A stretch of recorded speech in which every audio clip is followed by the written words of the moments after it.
Hello everyone. आज हम हिंदी का अनुच्छेद का पोर्शन पढ़ने वाले हैं। जैसे कि आप सभी जानते हैं कि क्लास 10th का 21st को हिंदी का पहला पेपर है। तो और उसमें अनुच्छेद बहुत ही इम्पोर्टेंट रोल प्ले करता है। ठीक है, तो जैसे कि मतलब आप सभी जानते हैं कि अनुच्छेद तो आप पढ़ तो लेते हैं, पर आपके उसमें मार्क्स कट जाते हैं या आप उसे कभी कभी छोड़ के भी आ जाते हैं। पर क्यों? एक अनुच्छेद तो ऐसा है कि अगर आपको उसमें 5 to 10 मिनट्स लगती है, पर बच्चे से फिर भी छोड़ रहे हैं क्योंकि सबसे मेन चीज़ उन्हें समझ में नहीं आता या वे क्वेश्चन को समझ नहीं पा रहे। इसलिए मैं आज आपके लिए इतनी इजी ट्रिक लाई हूँ कि आप अनुच्छेद को 5 to 10 मिनट्स में कंप्लीट कर देंगे। फर्स्ट टू आपको, क्योंकि बच्चे मैंने देखे आधा आधा घंटा लगा देते हैं अनुच्छेद में। अनुच्छेद ये ना 10 मार्क्स का है और आपके ना हिंदी का सब्जेक्ट है कि आपकी परसेंटेज गेन भी कर सकता है। और आप अगर आप उसमें थोड़ा सा एक बार अगर ध्यान से पढ़ें तो आपको इसमें रट्टा लगाने की या कुछ वो करने की ज़रूरत नहीं है। बार बार पढ़नी, एक बार पढ़ लिया बहुत है। हिंदी हिंदी हमारी मातृभाषा हिंदी, तो आपको मतलब मुँह जब मेरे कहने का मतलब मुँह ज़बानी एकदम कर देना चाहिए। तो आप छोड़ना नहीं चाहिए। आप मतलब पेपर में, मेरे बताओ हिंदी का पेपर है तो आप कुछ मत छोड़ो। ठीक है, सबसे पहले अनुच्छेद को पढ़ते हैं। अनुच्छेद को अगर आप एक बार पढ़ो, 2 बार पढ़ो, पर जब तक समझ नहीं आता तब तक पढ़ते रहो। कितना टाइम लगता है? मैक्सिमम 2 से 3 मिनट। 2-3 मिनट भी नहीं, 1 मिनट बहुत होती है एक पैरा को पढ़ने के लिए। तो हम सबसे पहले अपना पैरा पढ़ते हैं कि हमारा पैरा क्या बोल रहा है।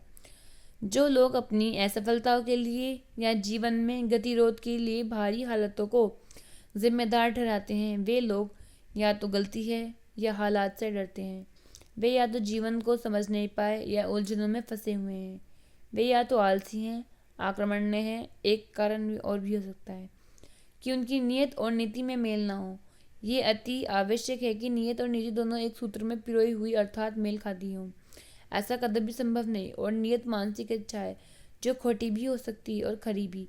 खोटी नीति वाला व्यक्ति कभी संसार में टिक नहीं सकता, यदि टिकेगा तो बहुत कम समय के लिए, केवल तब तक जब तक कि उसकी नीयत खुलकर सामने नहीं आती, क्योंकि नीति की जननी नीयत है और जब जननी में ही दोष हो तो संतान में कोई ना कोई विकृति अवश्य आ जाएगी।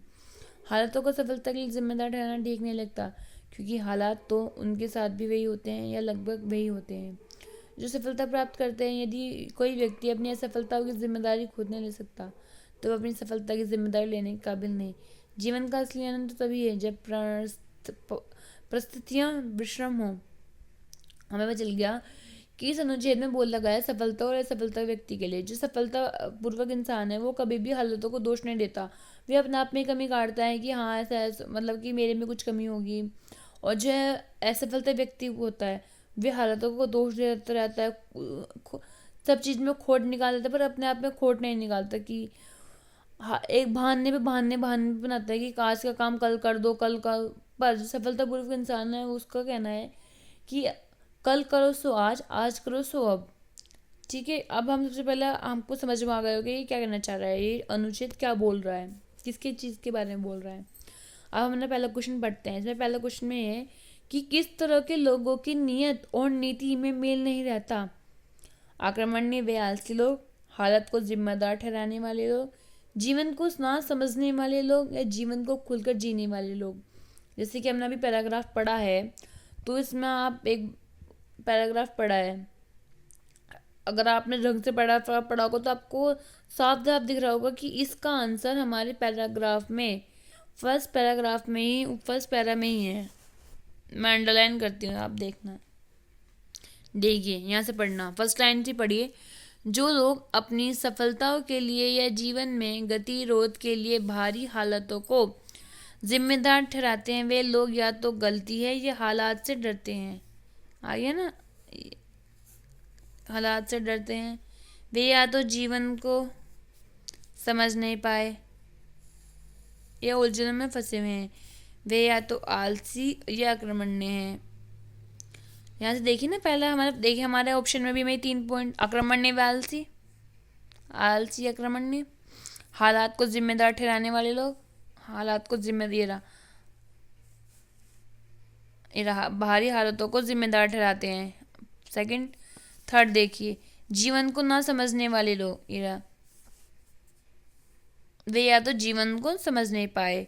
तीसरा पॉइंट क्या कह रहा है, जीवन को खुलकर। हमारे इसमें ऐसे खुलकर तो नहीं लिखा, तो आप इसके आंसर कौन सा है, कथन सेकंड सही है या कथन फर्स्ट, सेकंड या फोर्थ सही है या कथन सेकंड व थर्ड सही है, कथन फर्स्ट सेकंड या थर्ड सही है? इसका आंसर है एब्सोल्युटली कथन फर्स्ट सेकंड व थर्ड। इसका absolute correct answer is first. ठीक है, इतना इजी है। अगर आप पैरा को इजीली एक बार पढ़ लें तो आपको फटाफट कितनी देर लगी, 1 मिनट लगी हमको आंसर पैरा करने में। अब इसका सेकंड क्वेश्चन देखते हैं, सेकंड क्वेश्चन क्या बोल रहा है। सेकंड क्वेश्चन ये है, खोटी नियत वाले व्यक्ति इन संसार में क्यों नहीं टिक पाता? अवगुणों के कारण, गलत नीति या नीति के कारण, समय अभाव के कारण या उदारता के कारण? अभी देखते हैं कि खोटी नियति वाला व्यक्ति इस संसार में क्यों नहीं टिक पाता। देखिए, खोटी नियति वाला व्यक्ति संसार में क्यों नहीं टिक पाता? अवगुणों के कारण, गलत नीति नियति के कारण, समय अभाव, उदारता के कारण।